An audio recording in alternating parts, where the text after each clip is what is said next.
1º de maio é Dia do Trabalhador e a gente é tão, mas tão trabalhador que amanhã nós vamos trabalhar. É ou não é? Claro, tem Balanço Geral ao vivo e em Itajaí um professor conseguiu superar os desafios para conseguir exercer a profissão com maestria. Tem reportagem. Márcio nasceu surdo. Por falta de tratamentos disponíveis quando criança, não conseguiu desenvolver a fala. Mas isso não o impediu de ir em busca dos próprios objetivos. Muito pelo contrário, usou as dificuldades como um trampolim. Para contar um pouquinho mais sobre a história do Márcio, a Suelen ela vai ser a nossa intérprete que vai fazer a voz dele. Fiz faculdade, né? Eu sou formada em Letras Libras, né? Em Porto Alegre. Então eu ia e voltava para poder me formar, né? Lá em Santa Maria eu morava, então era ida e volta. Eu sofri muito nesse período, mas eu precisava trabalhar, eu precisava de dinheiro, então eu criei uma lan house e todo mundo ficava de cara comigo, né? Porque é muita coragem. Então eu fiquei 6 anos trabalhando na lan house. Um dos maiores desafios que enfrentou foi com a comunicação. Quando era criança, existiam poucos locais que ofereciam ensino especializado para surdos. E as escolas tradicionais não tinham intérprete, o que dificultava ainda mais o aprendizado.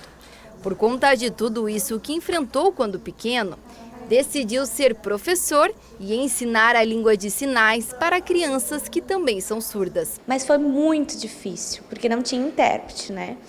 Então, em casa, minha mãe me ensinava, depois eu ia para aula e lá também não tinha intérprete. Eu voltava, minha mãe me ajudava com os nomes, as coisas. Então, minha mãe foi minha primeira professora, que não tinha uma escola própria, não tinha.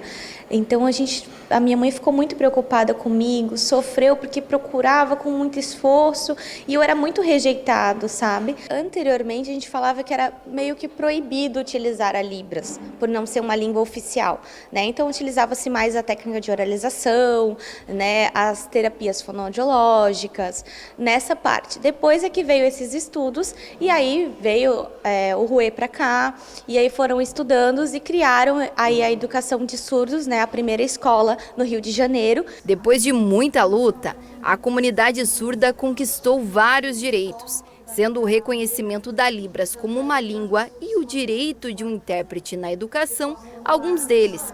Além disso, o SAPS em Itajaí dá todo o suporte de ensino para pessoas que possuem perda moderada e severa da audição de forma gratuita. Trabalhamos a parte de oficinas, né? Então nós temos oficinas de estimulação essencial, que trabalha tanto a oralização, porque as crianças que chegam na estimulação essencial são crianças pequenas. Então são crianças que muitas vezes vêm com menos de 1 ano. Essas crianças que têm implante coclear, muitas crianças também vêm aqui para o SAPS já mais tardiamente.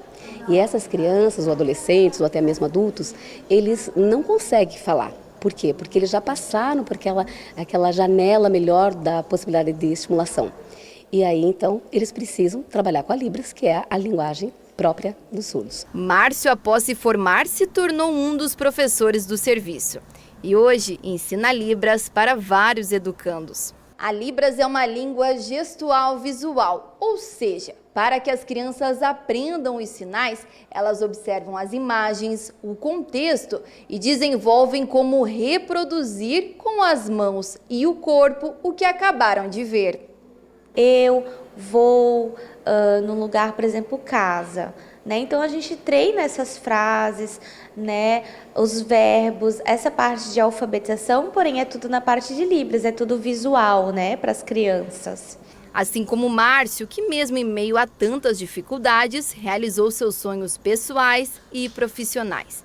E hoje, através da educação especializada, tem tornado essa realidade possível para outras pessoas que também são surdas. Que trabalho lindo, gente! Como é bom mostrar esses exemplos aqui no Balanço Geral de superação em que os limites não limitam. E faz com que outras pessoas também acreditem em ir mais à frente, em ousar, estudar e buscar conhecimento, estar inserido na sociedade em que nós vivemos.